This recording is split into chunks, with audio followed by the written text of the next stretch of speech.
আসসালামু আলাইকুম বন্ধুরা, আজকে আমি তোমাদের সাথে শেয়ার করব আলুর পকোড়া রেসিপি।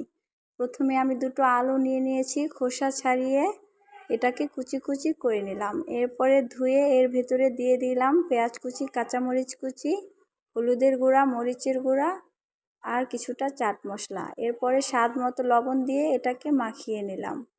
কিছুক্ষণ মাখিয়ে নেওয়ার পরে দিয়ে দিলাম একটা ডিম দিয়েও এটার সাথে মিক্সড করে নেব।